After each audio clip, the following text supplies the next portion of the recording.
ITM university के इस उद्घाटन समारोह जैसे कार्यक्रम में मुझे बुलाने की जिनने गलतियां की हैं उनमें सबसे पहले आदरणीय भाई रमाशंकर सिंह हैं।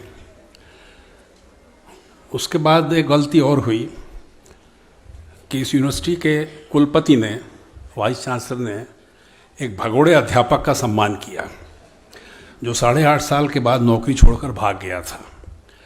तो एक अजीब सा अनुभव हो रहा है। मैं बहुत बहुत आभारी हूँ।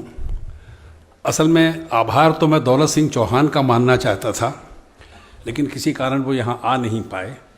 ये प्रस्ताव उनका था, अनुरोध उनका था और ये मेरे भाग्य में था कि पहला भाषण मैं दूं, जो पिछले साल मैं देने वाला था, लेकिन बीमार पड़ गया। तो उन्होंने कहा कि हम जब भी शुरू करेंगे आपको ही बुलाएंगे। तो ग्वालियर का इतना प्रेम है, इस वजह से मैं आपके बीच में आया हूँ। लेकिन अभी मैं एक विद्वान व्यक्ति का सम्मान होते देख रहा था जिनका विवेकानंद जी से गहरा संबंध है, कन्याकुमारी से, या कुछ और लोगों को मैं देख रहा हूँ, या मैं ग्वालियर शहर के इतिहास से थोड़ा बहुत परिचित हूँ अपने अज्ञान के साथ साथ। तो मुझे ऐसा लगता है कि मेरा विवेकानंद कुछ अलग तरह का है। हो सकता है कि ये उद्घाटन भाषण भी कुछ अलग तरह का हो सकता है कि हम विवेकानंद को खोजने में कहीं गलती कर रहे हों या गलती कर जाएं, दोनों संभावनाएं हैं। सामने तो वो बैठे हैं जिनको छोड़ के मैं भाग गया था कई साल पहले। सारे विद्यार्थी हैं, नौजवान। हम युवा दिवस मनाते हैं विवेकानंद के जन्मदिन पर, यह भी हमको बताया गया। और भाषण देने बुढ़ों को बुलाते हैं। भाषण बूढ़े हमको सिखाते हैं, पूरे देश में नौजवान को बोलने नहीं मिलता। फिर भी वो युवा दिवस विवेकानंद का है, तो हम युवकों के हिसाब से बातचीत करें। जो थोड़े से बुजुर्ग यहाँ बैठे हैं मुझको छोड़कर, हालांकि मुझको मिलाकर, वो मेहरबानी करके मेरी बातों को ना सुने। और अगर मैं अच्छा भी कुछ बोलने की कोशिश करूँगा तब भी बूढ़ों का ये रिवाज होता है कि बाद में जाके आलोचना तो करते ही हैं। तो अच्छा होगा कि मैं बच्चों से बात करूँ।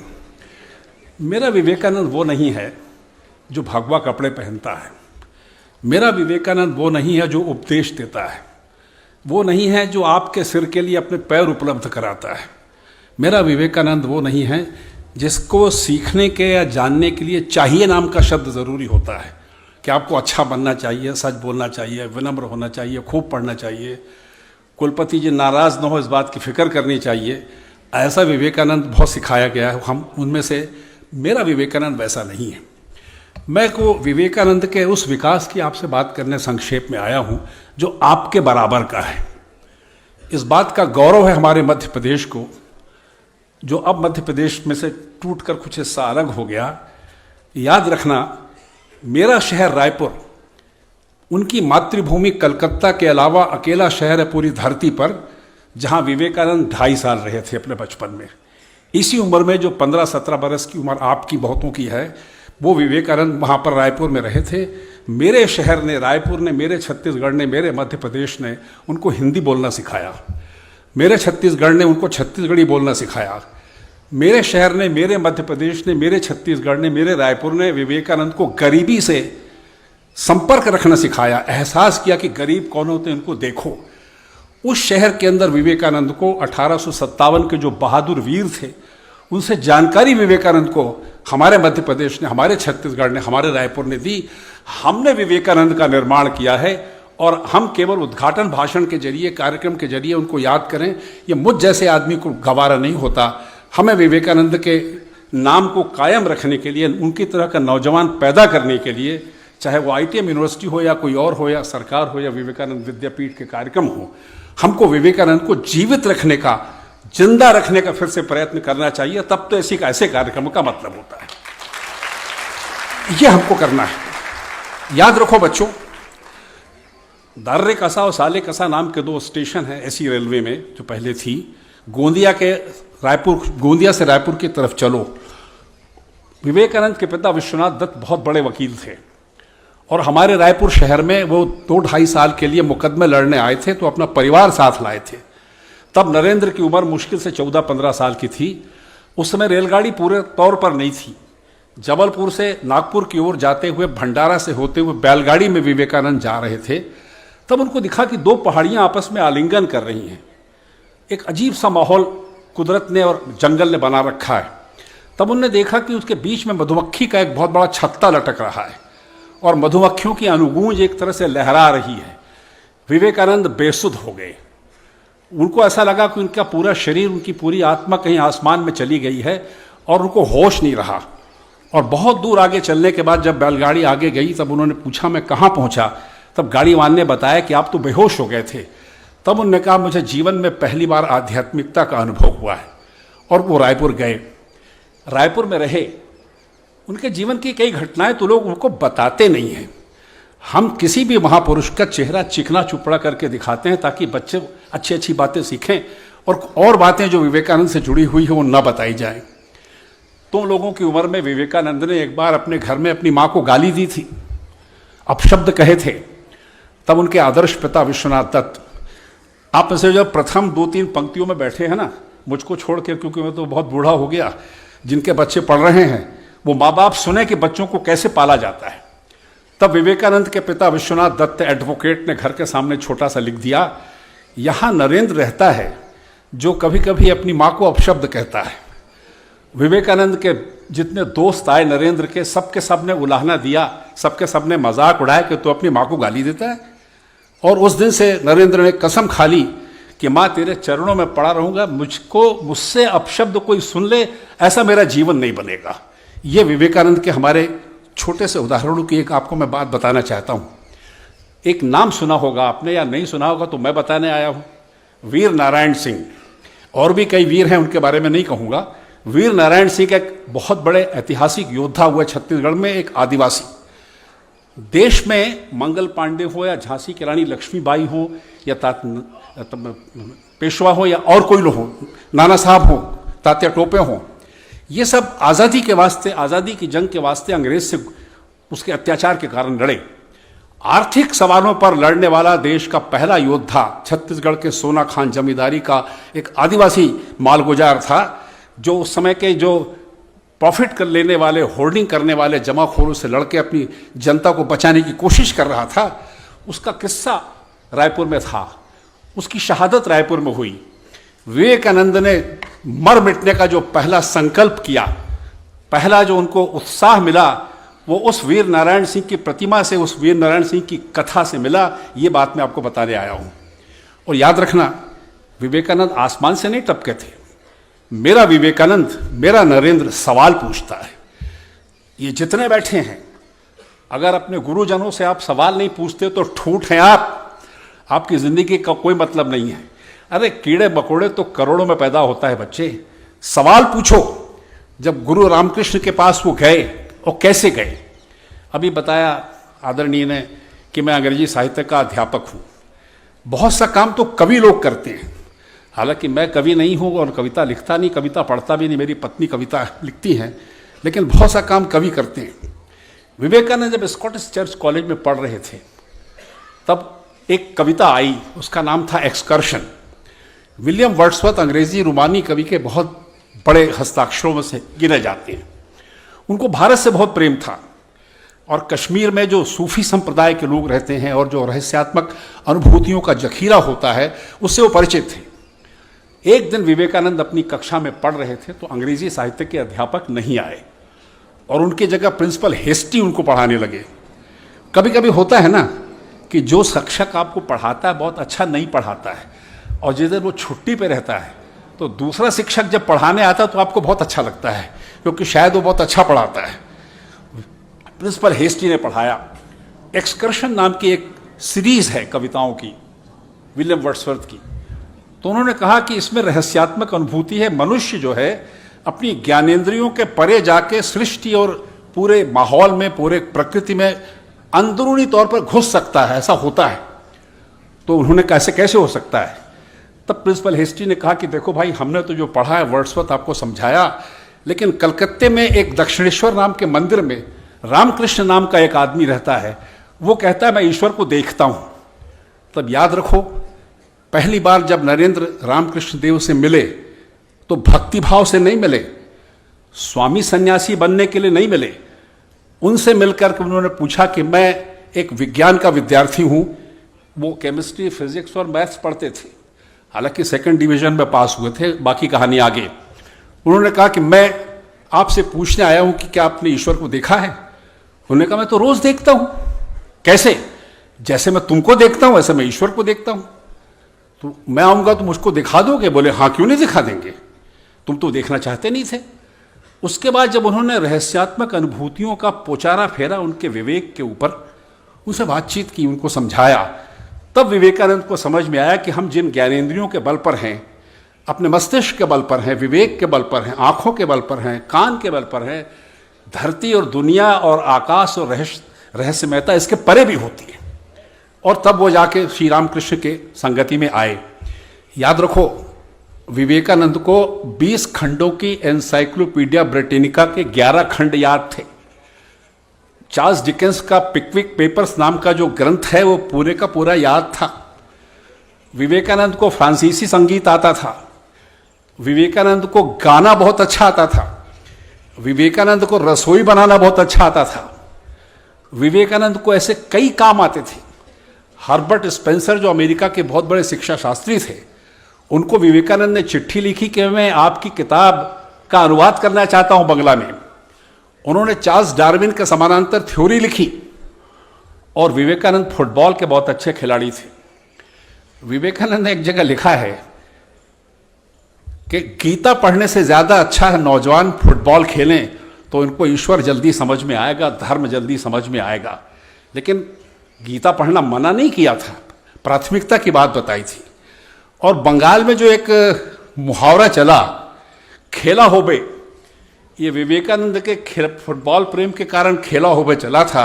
उसका कुछ लोगों ने फायदा उठा करके अपनी दुकान जमा ली, वो बात अलग है। विवेकानंद इस तरह के बहुधंधी बहुरंगी व्यक्तित्व के मनुष्य थे।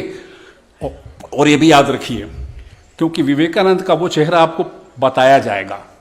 वो किताबें वो कुलपति जी खरीद के आपको पढ़ने देंगी, ज्ञान योग, धर्म योग, कर्म योग, बुद्ध योग, पता नहीं क्या क्या, वेदांत, अद्वैत, ये सब बहुत होगा। ये विवेकानंद थोड़ी है, विवेकानंद की आत्मा और कहीं है। ये तो सब बहुत सा आडंबर है जो बहुत जरूरी है, हम इसको खारिज नहीं करते। लेकिन हम जो छोटी बुद्धि के लोग हैं, हम जो नौजवान बच्चे हैं, ये 2 लड़कियां 3 लड़कियां बैठी हैं, ये भाग भी नहीं सकती क्योंकि मैं बार बार इनकी तरफ देख रहा हूं। कुछ ऐसे हैं जो मजबूर होकर ताली बजा रहे हैं, वो भी नहीं भाग सकते। इनका विवेकानंद कैसे है? ये विवेकानंद क्रांति करना चाहता था। विवेकानंद इस देश के पहले क्रांतिकारी हैं। क्रांतिकारी जो भगत सिंह हैं, चंद्रशेखर आज़ाद हैं, अशफाक उल्लाह, ये तो बाद में आए ना। विवेकानंद ने क्रांति करने की कोशिश की। उस वक्त अमेरिका का सबसे जो अमीर आदमी था, हथियार बनाने वाला, मैक्सिम हेराम, उससे उन्होंने संपर्क किया था कि तुमसे हम हथियार खरीदेंगे अंग्रेजों को भगाने के लिए, कृपया हमारे साथ सहयोग करो। लेकिन पैसा नहीं था। विवेकानंद वो गरीब आदमी था, वो नौजवान विद्यार्थी था आईटीएम यूनिवर्सिटी की किसी संस्था की तरह, जो घर घर जाके पैसा मांगता था कि हमको हथियार खरीदने के लिए पैसा दो, हम अंग्रेजों को भगाना चाहते हैं। लेकिन पैसे वाले कब किसी के होते हैं? पैसे वाले थोड़ी क्रांतिकारियों को पैसा देते हैं। पैसे वाले तो अंग्रेज को शिकायत करते थे कि आदमी पैसा लेने आया है क्रांति करने के नाम पर, इसको निपटाओ। पैसा नहीं मिला, तब निराश हो गए। याद रखो, हुए कब थे विवेकानंद? 1863 में। मैं आपको बात कब की बता रहा हूं, उसके 20 साल बाद की। 1883 का हिंदुस्तान और 2022 का हिंदुस्तान, इसमें बहुत फर्क है। संचार साधन नहीं थे, इंस्टाग्राम नहीं था, कंप्यूटर नहीं था, आईटीएम यूनिवर्सिटी नहीं थी, ये वाइस चांसलर साहब नहीं थे, और बहुत से काम नहीं थे। तब क्या होता? तब विवेकानंद को रामकृष्ण देव के पास जाना पड़ा और तब उन्होंने तय किया कि मैं भारत को देखूंगा। अच्छी तरह सुन लो, श्री रामकृष्ण देव से मिलने के बाद विवेकानंद उनके शिष्य नहीं बने थे। उनने सवाल किए उनसे, और जब सवाल जवाब करते करते जब उनकी आध्यात्मिकता से परिचित हो गए, तब उनके साथ रहे। 1886 में श्री रामकृष्ण देव चले गए दुनिया से। उसके पहले उनके पिता चले गए विवेकानंद के। तब श्री रामकृष्ण देव ने उनकी मां की देखभाल करने के लिए उनको वापस कर दिया था। ये भी हुआ है। उसके बाद फिर विवेकानंद ने देशाटन करना शुरू किया। उन्होंने तय किया कि मैं दुनिया को देखूंगा, भारत को देखूंगा, कुछ समझने की कोशिश करूंगा। ये जो भारत जोड़ो यात्रा चल रही है ना, 150 दिन की, 3500 किलोमीटर की, या इसके पहले चंद्रशेखर जी चले, इस प्रदेश के मुख्यमंत्री जो रह चुके दिग्विजय सिंह वो चले, और बहुत से लोग चले, किसका किसका नाम लें, महात्मा गांधी चले। इन सबसे ज्यादा बड़ी यात्रा सघन रूप से 8 बरस की विवेकानंद ने की थी पूर्व भारत को समझने की। भूखे प्यासे सन्यासी की तरह, लावारिस आदमी की तरह जिसे कोई नहीं पहचानता। तब उन्होंने देखा कि गरीबी क्या होती है, तब उन्होंने देखा कि हिंसा क्या होती है, तब उन्होंने देखा कि शरीर से पसीना कैसे निकलता है, ये खून सफेद कैसे हो जाता है। सब जिल्लत उठाने के बाद वो आदमी जब घूमता फिरता आया, तब कहीं पता लगा कि अमेरिका नाम के देश में, शिकागो नाम के शहर में कोई सम्मेलन होने वाला है। तब मैं जाना चाहता हूं। मैं आपको फिर बताऊं, आपने टी.एस. इलियट की बात करी, किसने भेजा था विवेकानंद को अमेरिका जाने की सलाह? सबसे पहले किसने दी थी? किताबों में तो हम अपने बारे में लिख देते हैं, ये ईश्वर ने हमको हाथ इसीलिए दिए हैं कि इनसे हम अपनी पीठ ठोकें, जबकि दरअसल ऐसा नहीं है। गाजीपुर नाम के शहर के डिस्ट्रिक्ट जज टनेल जो अंग्रेज थे, उनने सलाह दी विवेकानंद को कि तुमको शिकागो धर्म सम्मेलन में जाना चाहिए, ये तो तुम्हारे मतलब की बात है। अंग्रेजी जानते थे, विवेकानंद भी और वो भी। एक छोटा सा राज्य है खेतड़ी, उसके राजा हरि सिंह ने कहा पैसा मैं दूंगा। तो छोटे छोटे जो लोग थे इतिहास में, अब हम उनका नाम लिखते नहीं हैं, जो रामकृष्ण और विवेकानंद की आरती करते हैं वो भी नहीं लिखते हैं। इन लोगों ने सलाह दी कि तुमको वहां जाना चाहिए, और तब विवेकानंद वहां गए, पैसा लिया लोगों से, घर घर जाके साधुओं ने पैसा मांगा उनको विदेश भेजने के लिए, अमीरों ने पैसा नहीं दिया। तब वो गए, और जब गए तो किस तरह गए? विवेकानंद पानी के जहाज पर गए। ये इस वक्त जेट प्लेन ये सब नहीं होता था। उस पानी के जहाज में जापान के याकोहामा से कनाडा के वैंकूवर शहर में जाने की आगे रास्ते में एक सज्जन उनको टोपी लगाए हुए मिले, पुरानी पोशाक पहने हुए, बहुत पैसे वाले थे। तो पहला पैसे वाला विवेकानंद के जीवन में फंसा कि जिसको कुछ कह सकते थे। हालांकि उन्हें कुछ नहीं चाहिए था, तुमको हंसने की जरूरत नहीं है, वो तुम्हारे लिए किया उनने। तो उन्होंने कहा कि आप बहुत बड़े आदमी हैं, मैं आपको जानता हूं, मैं तो ऐसे ही नामालूम इंसान हूं, मेरे कहने से आप एक काम करिए, बहुत उद्योग करते हैं, बहुत पैसा कमाते हैं, और आप भी अमेरिका जा रहे हैं अपने धंधे को लेकर, मेरे कहने से एक काम कर दीजिए। तो उन्होंने कहा बताइए। उन्होंने कहा इस देश के बच्चों के लिए, जिनमें ग्वालियर के ये बच्चे भी शामिल हैं, इनके लिए विज्ञान का एक संस्थान खोलिए, एक बड़ी विज्ञान की शिक्षा संस्थान खोलिए, देश का बहुत भला होगा। वो धार्मिक आदमी बोल रहा है ना, जिसे साधु सन्यासी तुम कह रहे हो, वो बोल रहा है, अंग्रेजी में बोल रहा है कि आप इसको खोल दीजिए। उस आदमी ने उसको लगा कि ये आदमी कुछ अजब तरह का है। उसने कहा ठीक है मैं करूँगा। और कुछ समय के बाद चिट्ठी लिखी कि आप मुझसे पानी के जहाज पर मिले थे, मैंने आपसे वादा किया था, अब मैं खोल रहा हूँ। Indian Institute of Science Bangalore Vivekananda के कारण खुला है, जमशेदजी टाटा ने खोला है। इस बात को हिंदुस्तान के इतिहास को याद रखना चाहिए। और ताली तो बजा रहे हो, लेकिन क्या तुम और हम ताली बजाने के काबिल हैं? जिस संस्था को विवेकानंद ने बनवाया, Indian Institute of Science Bangalore, आज दुनिया के 200 विश्वविद्यालयों में उसका नाम नहीं है, तब भी हम महान भारतीय हैं। विवेकानंद के जीवन को लेकर के भाषण तो देंगे, ताली तो बजाएंगे, सम्मेलन तो करेंगे, लेकिन उनके रास्ते पर नहीं चलेंगे। वो साइंटिफिक टेम्पर के आदमी थे। राजा रमन्ना का नाम सुना होगा आपने। मैं तो साइंस छोड़ के भागा हुआ विद्यार्थी हूँ, थोड़ा बहुत साइंस मुझे आता है। यहाँ इंजीनियरिंग कॉलेज सुना तो मैं डर गया, क्योंकि मैं इंजीनियरिंग कॉलेज से भगा दिया गया था। राजा रमन्ना ने कहा है कि जो जवाहरलाल नेहरू को आप साइंटिफिक टेम्पर, वैज्ञानिक वृत्ति लाने का श्रेय आप देते हैं, यह गलत है। इस देश में साइंटिफिक टेम्पर लाने का श्रेय विवेकानंद को है। इसके पहले साइंटिफिक टेम्पर नाम का शब्द भारत के लिए किसी ने नहीं कहा था। मैं उस विवेकानंद के बारे में आया हूँ आपसे बात करने, जो बच्चों के काम का है, जो समझने के लायक है, जो आपका भविष्य बनाने वाला, एक ईंट डालने वाला, एक बुनियाद रखने वाला आदमी था, जिसको हिंदुस्तान भूलने की कोशिश कर रहा है। और तब वो विवेकानंद शिकागो गए, अमेरिका गए। कैसे गए? किसी तरह पहुंचे। शिकागो में तो बहुत महंगा शहर है, वो इतना कमबख्त महंगा शहर है कि आज मैं इतना पैसा कमाने के बाद भी नहीं जा सकता। वो पहुंच गए थे, और जब पता लगा कि वो जो जलसा होने वाला है, सम्मेलन, वो खिसक गया कुछ महीने आगे, व्यवस्था करने में टाइम लगता है। दौलत सिंह चौहान भी मुझको बुला रहे थे साल भर पहले, आज आप आया हूं, तो टाइम तो लग जाता है। आगे बढ़ गया तो विवेकानंद के पास खाने को नहीं था, उनके पास 2 जोड़ी कपड़े नहीं थे, तो एक जगह वो किसी डब्बे में बैठ गए, घुस गए किसी बॉक्स में, और वो आगे बढ़ा तो ट्रेन में चढ़ा दिया गया डब्बा। तब वहां उनको एक महिला मिली, कैथरीन सेनबॉर्न उसका नाम था, हमको रटना पड़ता है उसका नाम, वो हमारी महान माँ है जिसने इतिहास बनाया। तब उसने पूछा कि तुम कौन हो, उनने अपनी व्यथा बताई। तब उसने कहा, सुनो नौजवान सन्यासी, शिकागो बहुत महंगा शहर है, मैं मैसाचुसेट्स में रहती हूँ, तुम मेरे पास चलो, मेरा भाई भी समझदार है, मैं भी पत्रकार हूँ, लेखक हूँ, प्रोफेसर हूँ, मैं तुम्हारी मदद करूँगी किसी तरह, वहाँ चलो। तो महंगे जीवन से बच के सस्ते जीवन में गए जिसमें 2 वक्त की दाल रोटी मिले। और जब एक टाइम वो खाना खिला देती थी तो विवेकानंद चिट्ठी लिखते थे अपने शिष्यों को, दोस्तों को, और भी जो लोग थे, कि आज मेरा एक टाइम का खाने का पैसा बचा, एक दिन और जीऊंगा मैं। और वो करते रहे। फिर उस महिला ने उनको टिकट कटाई शिकागो की, अब चले जाओ, वहाँ सम्मेलन हो रहा है। जब शिकागो में सम्मेलन में आने लगे तो जो टिकट थी वो गुम गई, और वो पता गुम गया जिससे मिलना था। तो ऐसे आदमी को भी विवेकानंद कहते हैं, जो गफलत में जीता है, अपनी टिकट घुमा देता है, अपने पैसे घुमा देता है, उसको भी विवेकानंद कहना पड़ता है। तो अब वहाँ पहुँचे तो सड़क के किनारे एक पेड़ के नीचे पड़े थे और लगा कि मर जाऊंगा। तब एक दूसरी महिला ने देखा बालकनी से, मिसेस हेल ने, और बुलाया कि आप इधर आइए, ये अमेरिका की विदुषियाँ बहुत अच्छी होती हैं, भारत में होती तो हम लोग भी विवेकानंद बन जाते शायद। उन्होंने बुलाया, उनको खिलाया पिलाया, अच्छे से रखा, और बोला क्या बात है, क्यों आए हो?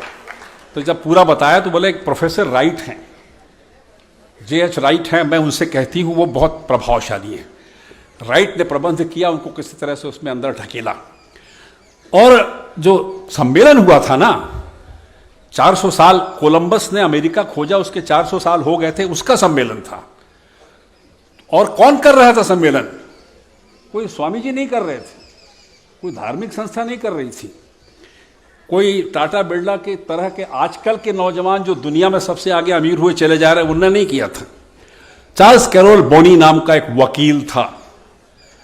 मुझे इस बात का गौरव है कि अमेरिका का सबसे बड़ा वकील, वो भी क्रिमिनल लॉयर, यहाँ लॉ के कुछ विद्यार्थी होंगे, क्रिमिनल लॉ का सबसे बड़ा वकील, जो नंबर 2 में पैसा ज़्यादा कमाते हैं क्रिमिनल लॉ वाले, क्योंकि सब अलग तरह के लोग मिलते हैं। एक वकील ने वो सम्मेलन किया था, और विवेकानंद को बनाने का श्रेय उनके पिता को मैंने कहा, वो वकील था, और मैं भी एक वकील हूँ, इसलिए मुझे विवेकानंद से जुड़ने बहुत आसानी होती है कि एक बड़े वकील का बेटा और एक बड़े वकील ने उनको दुनिया का सबसे बड़ा सरताज बनाया। वो गए, ऐसे बैठे हैं ना, तो विवेकानंद पीछे बैठे थे, और जब उनका नाम पुकारा तो सिर नीचे झुका लिया, जैसे इससे कहेंगे बैठी हमारी छोटी बच्ची, आज जरा भाषण दे तो सिर झुका लेगी, क्योंकि बोलने से डर लगता है। हम भी बहुत मार खाते थे बोलने के लिए। तब सेकंड सेशन में, दूसरे सेशन में विवेकानंद किसी तरह एक फ्रांसीसी पादरी ने ढकेला, और बाकी लोग तो आदरणीय भाइयों बहनों माताओं सब करते रहे, जो हमने भी किया। ये पहला आदमी था संसार के इतिहास का 30 बरस का हिंदुस्तानी नौजवान जिसने खड़े होकर कहा, sisters and brothers of America. इतना केवल अमेरिका के बहनों और भाइयों, और तालियां बजती रही। वो तालियां आज तक बज रही हैं।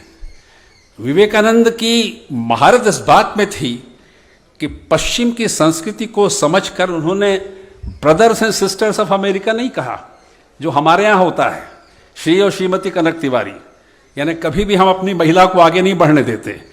विवेकानंद के दिमाग में यह पेच था, इसको भी कहते हैं इतिहास का एक पेच समझने का, संस्कृति को समझने का। यह भी एक पेच है कि आप कहें sisters and brothers of America.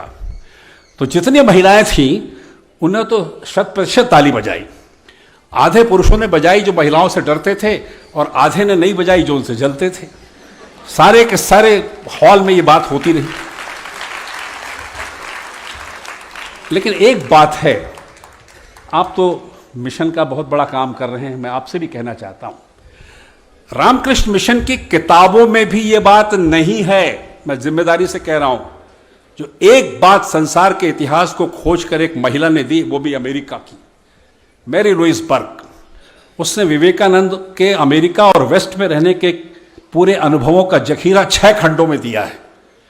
उसमें पहली बात विवेकानंद ने कही थी जब ताली बजी, एक तो शुरू में संबोधन और फिर एक वाक्य कहा, I am proud to belong to a country in the sacred language of which the Sanskrit the word exclusion is untranslatable.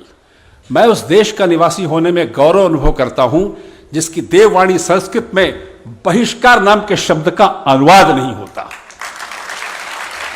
Hindustan किसी का बहिष्कार नहीं करता। अगर आप किसी को अपने जीवन से बहिष्कार करोगे मजहब के आधार पर, प्रांतीयता के आधार पर, क्षेत्रीयता के आधार पर, रुपए पैसे के आधार पर और किसी आधार पर, तो आप विवेकानंद को मत पढ़िए। वो चले गए, उनको जाने दीजिए, शांति से जहां रहते हैं रहने दीजिए। बहिष्कार अगर कोई करेगा, ये कुंजी है विवेकानंद के ताले को खोजने की। आत्मस्वीकार या स्वीकार करना चाहिए, बहिष्कार हमको नहीं करना चाहिए, ये विवेकानंद ने कहा। लेकिन कुछ और बातें, क्योंकि बहुत पढ़े लिखे लड़के हैं, मुझसे ज़्यादा पढ़े हैं, क्योंकि मैं साइंस और इंजीनियरिंग का विद्यार्थी नहीं बन पाया, तो इनसे झूठी बातें नहीं करना चाहिए।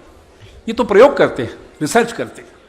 विवेकानंद जब वहाँ गए, एक किस्सा पढ़ा होगा आपने, हम पैदा क्यों हुए धरती में।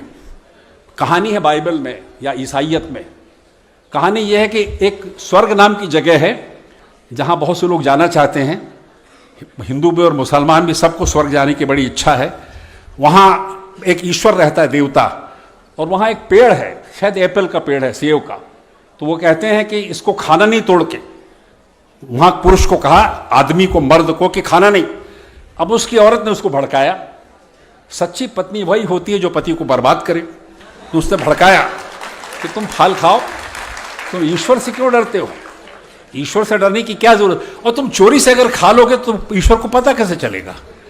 तो बहुत देर तक वो सोचता रहा, लेकिन अब पत्नी की बात न माने वो पति कैसा। तो उसने खतरा उठा के फल खा लिया। अच्छा, ऊपर जो ईश्वर है ना, वो भी महिला नहीं है, शायद बच जाता, वो भी पुरुष है, तो विष्णु भगवान है या कुछ ऐसा है। उसने कहा तुमने चोरी से फल खाया, जाओ मरो, और धरती पे फेंक दिया। तो हम लोग पैदा हो गए। हम लोग आदम और हव्वा की गलतियों के वजह से हुए। मिल्टन नाम का, फिर आपने अंग्रेजी साहित्य क्या बता दिया, मेरा दिमाग परेशान हो गया। मिल्टन नाम के महाकवि ने पैराडाइज लॉस्ट नाम का महाग्रंथ लिखा है। उसमें सब बहुत सी इस तरह की कहानी है। एक और नाटककार हुआ है क्रिस्टोफर मार्लो, वो शेक्सपियर से 12 साल उम्र में बड़ा था। उसने लिखा है डॉक्टर फास्टस। उसमें एक कैरेक्टर आता है मेफिस्टोफिलिस, शैतान का जो वो होता है ना, क्या कहते हैं, दीवान या सेनापति, मेफिस्टोफिलिस। वो आदमी के अंदर घुस जाता है तो आदमी बर्बाद हो जाता है। ये प्रतीकात्मक बात है। आप वहाँ सालार जंग म्यूजियम अगर जाएं, हैदराबाद में देखें, तो एक आदमी ऐसे खड़ा हुआ है, दढ़ियल है, ऐसे दाढ़ी मूछ है और ऐसा ऐसे खड़ा हुआ है, और ठीक उसके पीछे जो झुका हुआ हिस्सा है उसमें एक औरत खड़ी हुई है। वो कथा ये कहना चाहती है कि एक बहुत पहलवान किस्म का आदमी, अत्याचारी, हाथ में तलवार लेकर के आपसे जो काम करा सकता है वो झुकी हुई औरत आपसे करा लेती है। बर्बादी दोनों में होने वाली बराबर की। उसको करके हुए लॉरेंस डुरल नाम के कवि हुए, अंग्रेज कवि। वो पूरी कहानी लिखते लिखते कहते हैं आदमी से हम कैसे गिरे, नीचे हुआ, ये हुआ, और वो फल खा लिया। आखिरी में लिखते हैं कि but that fruit was really very tasty, यानी जो हमने भी खाया चाहे बर्बाद हो गए, लेकिन वो फल बहुत मीठा था। मतलब हमको गलती करने में जितना मजा आता है, अच्छाई करने में नहीं आता। नकल मारने का मौका मिले और गुरुजी ना पकड़ सकें, उससे अच्छा जीवन में कोई संयोग नहीं होता। गोल्ड मेडल भी मिल जाए लेकिन किसी को पता नहीं चलता। ये जब गए तो विवेकानंद ने ईसाइयत की इस परिकल्पना से संघर्ष किया। हमारे भारत में ऐसा नहीं होता है।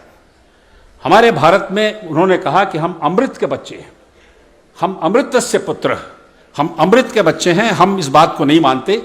और पूरे पश्चिमी दर्शन में जो आदमी के अपराध की परिकल्पना है, जिसके कारण धरती में ईश्वर ने मनुष्य को पैदा किया, उस परिकल्पना से भारत का पहला कोई अगर विद्वान टकराया तो उसका नाम है नरेंद्र नाथ दत्त या स्वामी विवेकानंद। उन्होंने इस पूरी अवधारणा को साफ करने की वहाँ पर कोशिश की। ये एक बहुत महत्वपूर्ण बात है जो उनके जीवन के हमको समझनी चाहिए। जब विवेकानंद वहाँ गए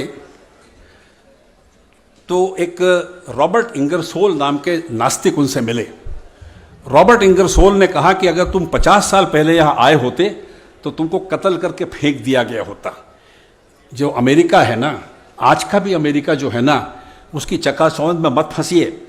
हालांकि आप फंसोगे मेरे कहने के बाद भी, मैं जानता हूँ और बहुत से लोग फंस चुके हैं, लेकिन उसकी चकाचौंध में मत फंसिए। डॉक्टर लोहिया का मैं भक्त हूँ, समर्थक हूँ, गांधी का भी हूँ। उन्होंने कहा था कि ये पश्चिम की जो सभ्यता है ये मालिक सभ्यता है, ये हमको नौकर और अपने को मालिक समझती है। इस मालिक सभ्यता के खिलाफ संघर्ष करो। याद रखो, इस मालिक सभ्यता के खिलाफ पहला संघर्ष गांधी ने नहीं किया, विवेकानंद ने किया। और उनसे कहा कि आप जो कुछ कहते हैं हिंदुस्तान के बारे में हम इसको नहीं मानते। और वो लगातार पूरे जीवन जब तक अमेरिका में रहे उनसे संघर्ष करते रहे और उन्होंने वो झंडा हिंदुस्तान का गाड़ा। ये उंगली है ना हमारी, मैडम की तरफ तो उंगली नहीं उठाएंगे, डांट पड़ेगी, अपनी पत्नी की तरफ उठाते हैं। ये उंगली ऐसे उठी तो 3 उंगलियां अपनी तरफ उठ जाती हैं। आप किसी की तरफ भी उंगली उठाओ 3 उंगली अपने तरफ उठ जाती हैं। 3 बार अपने बारे में सोचना पड़ता है। हम जो हिंदुस्तानी है ना, हमें डींग नहीं मारनी चाहिए।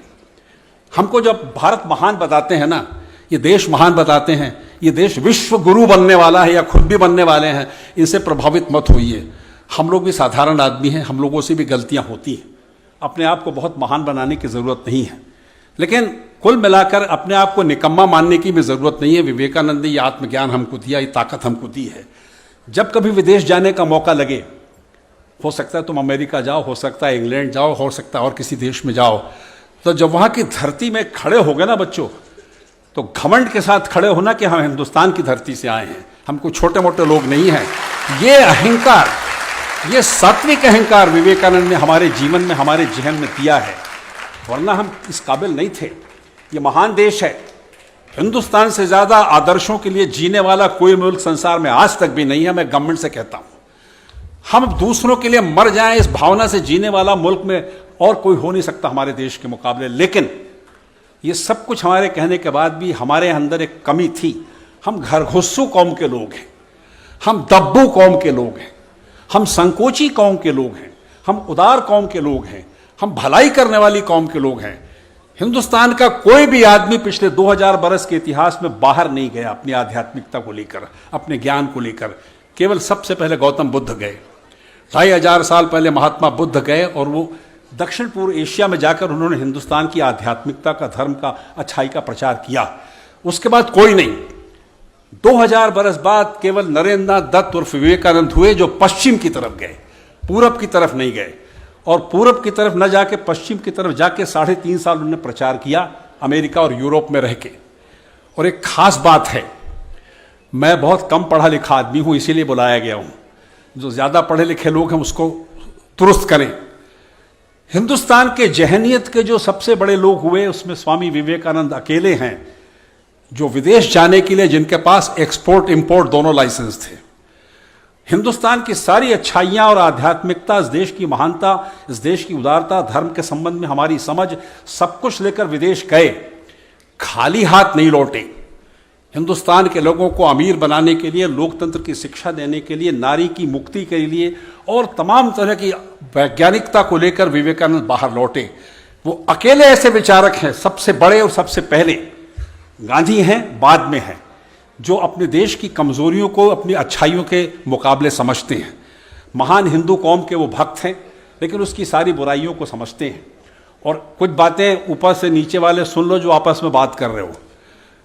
विवेकानंद ने कभी नहीं कहा कि गर्व से कहो मैं हिंदू हूं। विवेकानंद की आवाज जो आप कल इलेक्ट्रॉनिक मीडियम में सुन लेते हो कि कोई साधु बना अंग्रेजी में बहुत अच्छी बातें बोल रहा, वो विवेकानंद नहीं है। उस समय ये सब ईजाद नहीं हुआ था।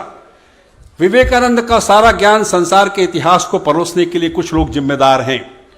एक गुडविन नाम का आदमी है जो स्टेनोग्राफर था, कोई याद नहीं करता उसकी। विवेकानंद के अंग्रेजी के जितने भाषण हैं, अंग्रेज गुडविन नाम के स्टेनोग्राफर ने उसको टाइप किया और वो सारी दुनिया में सर्कुलेट हुआ, उसी को आप पढ़ते हैं। विवेकानंद को आगे बढ़ाने के काम में ऐसे छोटे छोटे कई लोगों का योगदान था। एक आदमी हुआ जिसका नाम मोहनदास करमचंद गांधी था, आप जानते होंगे उसको। सबसे खराब कपड़े पहनने के कारण तो आप उसको जानते होंगे। सिर घुटा हुआ है, हाथ में एक छड़ी है, एक ख़राब किस्म की घड़ी है, बकरी का दूध पीता था, उसी के बारे में कह रहा हूँ। जब वो चंपारण आए 1915 में, दक्षिण अफ्रीका से लौट के गांधी भारत आए, 1917 में चंपारण गया 2 साल रहने के बाद। कौन ले गया उनको? इस देश का कोई बड़ा नेता महात्मा गांधी को घास नहीं डाल रहा था। डॉक्टर राजेंद्र प्रसाद जो बिहार के सबसे बड़े नेता थे, वो गांधी जी से बड़े नेता माने जाते थे। तब एक किसान था, उसका नाम था राजकुमार शुक्ल। वो राजकुमार शुक्ल 2 साल से गांधी जी के पीछे पड़ा था कि चंपारण में नील की खेती में निलहे लोग जो अंग्रेज हैं और व्यापारी हैं, वो किसानों की गर्दन रेत रहे हैं, आप चल के हमको बचाइए। 2 साल की उसकी मशक्कत के बाद गांधी जी चंपारण गए, और गांधी को गांधी बनाने का श्रेय अगर किसी को है तो इतिहास ने वो संयोग राजकुमार शुक्ला नाम के एक छोटे से किसान को दिया। हम इस बात को क्यों भूल जाते हैं, जिस तरह गुडविन ने काम किया। और यहाँ पर रमाशंकर जी से खास बोलना चाहूँगा। हिंदुस्तान के इतिहास में जो सबसे बड़े लोग हुए हैं, उसमें विवेकानंद सबसे बड़ा दुर्भाग्यशाली, मेरा हीरो विवेकानंद सबसे बड़ा दुर्भाग्यशाली। जो विवेकानंद ने कहा है ना बच्चों, या तो बंगला में कहा है या अंग्रेजी में कहा है। हिंदुस्तान में सबसे बड़ी समस्या, मैं आलोक वाजपेयी जी से बात कर रहा था, अनुवाद की समस्या है। गांधी ने हिंदी में लिखा, गांधी ने हिंदी में बोला। अंबेडकर को भी बहुत हिंदी आती थी, सुभाष बोस को भी आती थी, नेहरू को तो आती थी। ये सब हिंदी भाषी लोगों के साथ दिक्कत नहीं है। लेकिन जो विवेकानंद ने कहा है वो सही हिंदी अनुवाद में आपके पास आज भी उपलब्ध नहीं है। इसलिए विवेकानंद आपके बीच में लोकप्रिय नहीं है। अगर आम फहम फसी भाषा में विवेकानंद का तर्जुमा कर दिया जाए, आपको अनुवाद वो सिखा दिया जाए, ऐसी भाषा में जो हम बोलते लिखते और समझते हैं, तो विवेकानंद एक नायक बन के आपके ऊपर अंदर से निकल के आएंगे। आपको लगेगा कि इस आदमी के साथ इतिहास ने बहुत अन्याय किया है। हम उस विवेकानंद के लिए आपसे बात करने आए हैं, एक ऐसा व्यक्ति जिसको हिंदुस्तान के इतिहास ने इसकी उपेक्षा की है। मैं तो एक सीधी सीधी बात आपसे बिना किसी लाग लपेट के कहता हूँ, हमने उनकी उपेक्षा की है। रामकृष्ण मिशन की अंग्रेजी की किताबें आप पढ़िए और उसका हिंदी का अनुवाद पढ़िए, एक जैसा नहीं है। ये बात मैं पूरी जिम्मेदारी से कहता हूँ, बहुत से इससे छूट गए हैं। इसलिए अगर आप बुद्धिजीवी हैं, और ये बुद्धिजीवी संस्थान है, अगर आप बुद्धिजीवी हैं तो ये कोशिश करिए कि जो विवेकानंद ने सही का सही कहा वो आप तक पहुंचना चाहिए। मैं तो उस विदुषी का नाम लूँगा जो मेरी लुईस बर्ग का नाम अभी लिया। मेरी लुईस बर्ग ने जब विवेकानंद की सारी बातों को इतिहास के सामने तथ्य के साथ रख दिया, सबूत के साथ रख दिया, तब विवेकानंद ने पहला संन्यास मेरी लुईस बर्ग को दिया, दीक्षा दी, और उनका नाम स्वामी अभयानंद किया। और वो भारत आकर उन्होंने भाषण दिए और वेदांत के बारे में हमको बहुत सी बातें बताई। तो मैं एक ऐसे व्यक्ति के बारे में ऊटपटांग बातें, अटपटी बातें आपसे करने के लिए आया हूँ, जो बातें आपने आमतौर पर सुनी नहीं है। विवेकानंद ने एक बार कह दिया था, मैं लघु भारत हूँ, I am condensed India. Vivekananda कभी नहीं कहा मैं कंडेंस्ड हिंदू हूँ, मैं कंडेंस्ड इंडिया हूँ। रामकृष्ण मिशन के एक अप्रतिम साधु हुए हैं स्वामी लोकेश्वरानंद, उन्होंने एक लेख लिखा कि स्वामी जी को कहना चाहिए था कि मैं कंडेंस्ड इंडिया नहीं, कंडेंस्ड वर्ल्ड हूँ। इसका मतलब है मैं किसी देश का नहीं हूँ, मैं किसी भाषा का नहीं हूँ, मैं किसी मजहब का नहीं हूँ, मैं किसी प्रतीक का नहीं हूँ, मैं किसी साधना का नहीं हूँ, मैं सबका हूँ। इस विवेकानंद को अगर आप पहचानते हैं, इस विवेकानंद के साथ अगर आप जीना मरना चाहते हैं, तो 19वीं सदी के भारत में गांधी जी के आगमन के पहले और गांधी जी को मिला के विवेकानंद से बड़ा प्रज्ञा पुरुष कोई पैदा नहीं हुआ है। उनके खान पान को लेकर भी आप चिंतित मत हो। जब वो अमेरिका में थे तो यहाँ के साधुओं ने चिट्ठी लिखी कि आप वहाँ पर मांसाहार कर रहे हैं, आप वहाँ पर नशा भी करते हैं, आप तो किसी के साथ भी बैठ जाते हैं, आप तो महिलाओं के साथ बात करते हैं, आप तो उनकी पार्टियों में जाते हैं। तो विवेकानंद ने कहा कि आप मुझे खानसामा रसोइया भेज दीजिए, पैसा भेज दीजिए, जैसा बनाएंगे वैसा मैं खा लूँगा, मुझे खाने पीने में कोई दिक्कत नहीं है। जब उनकी शिकायत की गई, इसके पहले शिकायत की गई थी, श्री रामकृष्ण देव एक महान रहस्यात्मक साधु थे, अनुभूतियाँ उनके अंदर थी, वो ईश्वर की तरह थे। उनसे शिकायत की कि ये नरेंद्र जो है मांसाहार करता है, हमारे मंदिर के नियम को तोड़ता है और हम लोग नहीं कर सकते। तब रामकृष्ण देव ने कहा था कि नरेंद्र वो है कि जो मांसाहार भी करता है तब उसके शरीर और आत्मा का इस तरह कोई संबंध नहीं होता कि वो समझता है कि वो हविष्य, जो पूजा पाठ का अन्न है, जो यज्ञ का अन्न है, वो समझ के खा रहा है। उनके बारे में ये भी शिकायत की गई। विवेकानंद को कई तरह की प्रताड़नाओं का शिकार होना पड़ा। ये जो वृंदावन आपके पास है, यहाँ वो जा रहे थे पैदल, रास्ते में देखा एक आदमी चिलम लेकर के गांजे का सुट्टा लगा रहा है। तो विवेकानंद को लगा कि एक आध कश हम भी मार लें, गांजे से परहेज नहीं था उनको। तो उससे कहा कि भाई हमको ज़रा दे दो। तो उसने कहा सर मैं भंगी हूँ, मैं नीच जात हूँ, अछूत हूँ, आप ब्राह्मण लगते हैं या सन्यासी लगते हैं, मैं आपको नहीं दूंगा। तो विवेकानंद 2-4 कदम आगे चले गए। फिर उनको लगा कि श्री रामकृष्ण देव हमसे कह रहे हैं कि नरेंद्र तुम तो जाति पाति में फंस गए। तो फिर वहाँ से लौटे। उन्होंने कहा भाई मैं कुछ नहीं समझता, मुझे तो गांजे की कश लगाना है, आप दो।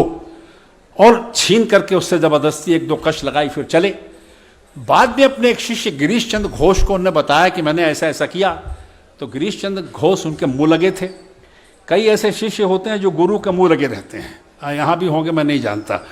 तो उन्होंने कहा कि ऐसा है कि आप तो भांग खाने के शौकीन हैं। तो उन्होंने कहा ऐसी कोई बात नहीं है, आपसे नहीं रहा गया। बोले नहीं, बोले मैंने अपने अंदर की उन चित्त वृत्तियों को मार दिया है जो मनुष्य में भेद करती हैं। वो सन्यासी किस काम का जो एक इंसान को दूसरे इंसान से अलग समझे, वो नरेंद्र मर गया है जिसने कि दूसरे को समझा और अपने को कमतर समझा। मेरे अंदर वो बात खत्म हो गई। इधर भारत में मनुष्य से ज़्यादा महत्वपूर्ण गाय हो गई है आजकल। तो गोरक्षा समिति के सज्जन पहुँचे उनके पास। उन्होंने कहा कि आप तो इतना बड़ा आश्रम बना के बैठे हैं रामकृष्ण मिशन मठ बेलूर में, आपसे कुछ पैसा चाहिए। क्यों चाहिए? हम लोग गाय की रक्षा करते हैं, गोरक्षा समिति।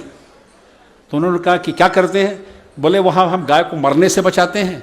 जो गाय दूध नहीं देती, बेकार हो जाती, उसको खाना खिलाते हैं, चारा खिलाते हैं और हर तरह से सेवा करते हैं। डॉक्टर भी आता है।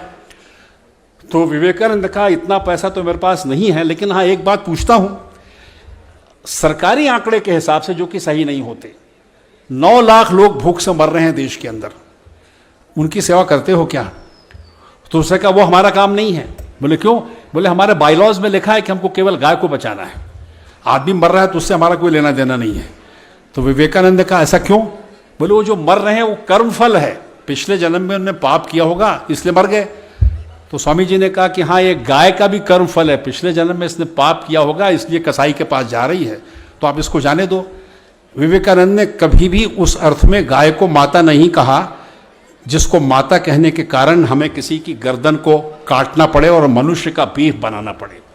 ये याद रखना, विवेकानंद के सिद्धांतों को समझने के लिए आपको थोड़ा प्रोग्रेसिव होना पड़ेगा, थोड़ा वामपंथी भी जिसको कहते हैं अगर होना पड़ेगा तो कोई दिक्कत की बात नहीं है। और एक छोटा चुटकुला और, इधर सबसे अमीर आदमी कौन है देश में, उसका मैं नाम नहीं लूँगा, आप जानते हो, वो दुनिया में नंबर 1 भी आ सकता है। उस वक़्त के अमेरिका में एक बहुत अमीर आदमी था, उसका नाम था रॉकफेलर। आप लोग रॉकफेलर फाउंडेशन वगैरह लेने के चक्कर में भी हो सकते हो। एक दिन स्वामी जी अपने किसी मेहमान की हैसियत में किसी के घर में बैठे थे, तो रॉकफेलर उनसे मिलने आ गए और स्वामी जी लिखाई पढ़ाई कर रहे थे। तो रॉकफेलर ने चिट्ठी भेजी, विवेकानंद ने उसको देखा नहीं, वो गुस्से में चले गए। उसके हफ्ते भर बाद वो फिर आए, बोले आप तो अजीब किस्म के आदमी हैं, मैंने 1 हफ्ता पहले आपके पास आया था, आपने मेरी चिट्ठी तक नहीं देखी।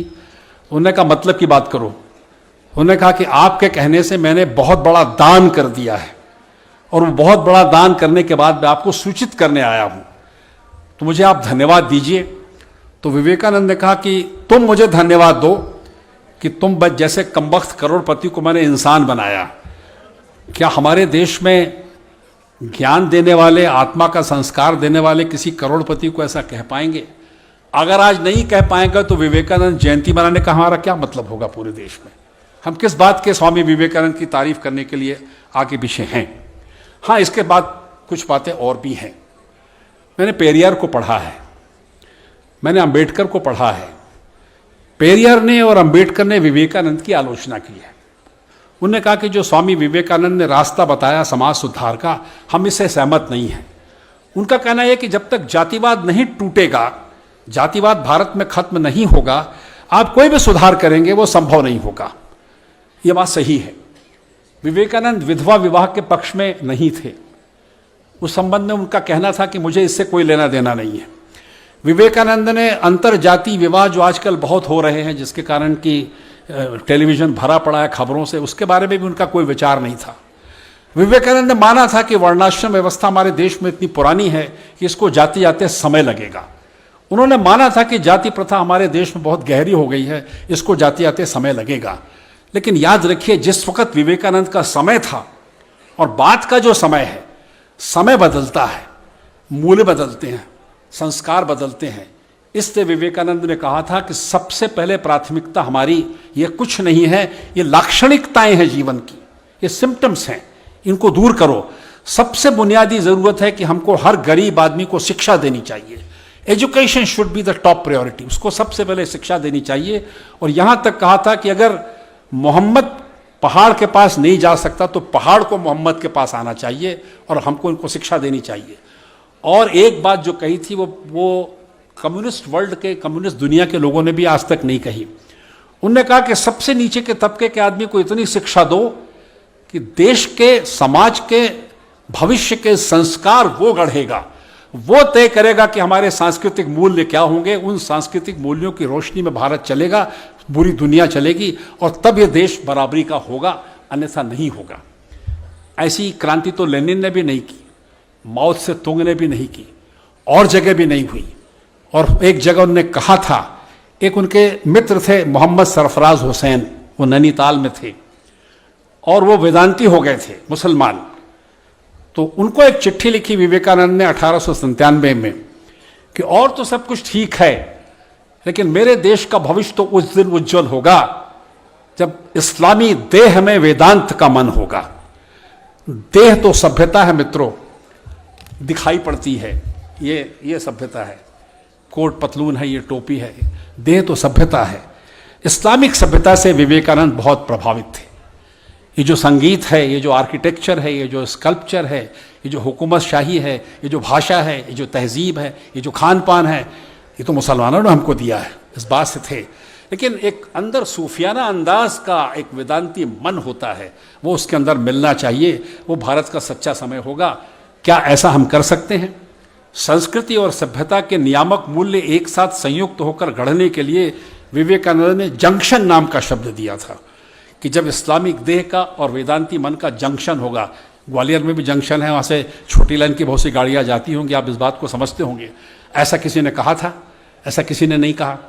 तो इसलिए मैं विवेकानंद के उस बौद्धिक इलाके में आपको ले जाना चाहता हूँ जो गांधी के इलाके का है। एक ऐसा विषय हो सकता है, रमाशंकर सिंह जी तो काफ़ी दुर्लभ किस्म के बौद्धिक हैं, विवेकानंद का हिंदू स्वराज, हम इस तो ही सोच सकते हैं। गांधी जी उनसे मिलने गए थे, वो मिल नहीं पाए। तिलक जी मिलने गए थे, वो मिल पाए। और विवेकानंद को हिंदी आती थी। वो जहाँ कहीं हो कि स्वामी जी तुमसे मेरी एक शिकायत है, हमने तुमको हिंदी सिखाई छत्तीसगढ़ के लोगों ने, और तुमने जीवन भर बांग्ला में और अंग्रेजी में भाषण दिया, हिंदी में भी बोल सकते थे। एक भाषण दिया अल्मोड़ा में, और जब कांग्रेस के डेलीगेट्स 1901 में कलकत्ता कांग्रेस में उनसे मिलने गए थे तो हिंदी में बोले थे, और कलकत्ता की गुजरातियों के सभा में हिंदी में बोले थे। ये सब कुछ किया, लेकिन एक शिकायत मन में रह जाती है। उस तरह से मैं उनसे एक बड़े भाई की तरह, अपने गुरु की तरह, अपने पूर्वज की तरह बात करने की कोशिश करता हूँ। मैं विवेकानंद को इस तरह से नहीं देखता कि जहाँ मेरा सिर खत्म होगा वहाँ विवेकानंद का पैर शुरू होगा। ये कहना बहुत गलत है। हम उस नौजवान आदमी के साथ हैं जो भारत का सबसे बड़ा संस्कृति नियामक था, धर्म से ज़्यादा। हम उस विवेकानंद के साथ में रहना चाहते हैं। हम उसकी आत्मा की भुरभुरी के साथ रहना चाहते हैं। हम उसको मरने नहीं देना चाहते, हम उसको भूलने नहीं देना चाहते, हम उसको पढ़ना चाहते हैं, उस पर जिरह करना चाहते हैं। मुझे इस बात की खुशी है कि वैल्यू एडिशन के नाम से विवेकानंद और गांधी और इस तरह के कुछ बड़े लोग आपको पढ़ाए जा रहे हैं। ये बेहद खुशी की बात है। हमको उनको जीवंत रखना है, और जिरह नहीं करोगे, पढ़ोगे नहीं, तो काहे का विवेकानंद। भाषण देने के लिए तो एक से एक लच्छेदार आपको सुनाई पड़ते होंगे, लेकिन सच्चा भाषण सच्ची में वही है। देखो, दोनों मेरे को नहीं सुन रही हैं। सच्चा भाषण वही है जो एक कान से सुना जाए, दूसरे कान से निकाल दिया जाए। तो कृपया इतना मेरे साथ भी करिएगा कि जो कुछ मैंने कहा उसको घर जाने के पहले, हॉस्टल जाने के पहले भूल जाइएगा, तो विवेकानंद पर बहुत बड़ा एहसान हो जाएगा। मुझ पर एहसान आप करें ऐसा तो आप करेंगे नहीं। और आखिरी चुटकुला, एक बहुत बड़े नेता हुए थे। नेताओं की बात हम कर सकते हैं, हम तो आज़ाद आदमी हैं, हम तो वकील आदमी हैं, नौकरी तो करते नहीं थे और इसी में आगे निकल गए थोड़ा बहुत। जब अध्यापक थे आपकी तरह कुलपति जी, माफ़ करना, तो पैसा नहीं मिलता था। 275 धन 15 बराबर 290 माइनस 15 रुपये इनकम टैक्स बराबर 275। इतनी कम तनख्वाह में जीते कैसे? तो छोड़ के भाग गए। वकालत में पैसा कमाया, नाम भी कमाया, तो जब पैसा ज़्यादा मिला तो चिकने चुपड़े हो गए, खाने लग गए, कुछ घी ज़्यादा खा लिया तो हार्ट अटैक हो गया, फिर उसको छोड़ना पड़ा। तो ये सब बातें अपनी जगह ठीक हैं, लेकिन राजनीति में एक आदमी हुआ है जिससे मेरे संबंध थे बातचीत के, काशीराम जी, बहुजन समाज के नेता। एक बार उनसे मैं मिला। शगल करने की मेरी आदत थी, प्यार करने में शगल करता हूँ। तो मैंने एक भाषण लिख के ले गया उनके लिए कि इसको आप बोलिएगा, आप देश में तूफान मचा देंगे, जितना आप बोलते हैं उससे ज़्यादा। उसको भाषण को उन्होंने पढ़ा, बोले आप तो बहुत अच्छा भाषण लिख के लाए हैं, लेकिन इतना कड़ा मैं नहीं बोल पाता हूँ। मैं कहा कड़ा तो आपको बोलना चाहिए, अब बड़े नेता कैसे बनोगे? तो बोले इतना कड़ा, ये कहाँ से लिखते हैं आप इतना कड़ा? मैं साहब मैं नहीं लिखता, मैं तो नकल मारता हूँ। बोले कैसे? मैंने कहा विवेकानंद के भाषण की नकल है, उसको टाइप कर लाया हूँ। बोले स्वामी विवेकानंद मुझसे भी कड़ा बोलते थे। मैंने कहा यही तो है कि उनको बिना पढ़े लोग आप दूसरी बातों में उलझ जाते हो। जिंदगी 3 आयाम की होती है काशीराम जी, 2 आयाम की नहीं होती। वो आदमी जितना ऊपर था 5 फुट 10.5 इंच, उससे ज़्यादा तो नीचे था। तो ऐसे स्वामी विवेकानंद का इस तरह का अटपटा परिचय देने में आपके बीच में लाया गया हूँ। और मैं क्या लाया गया हूँ, आप भी तो मुझको सुनने लाए गए हैं।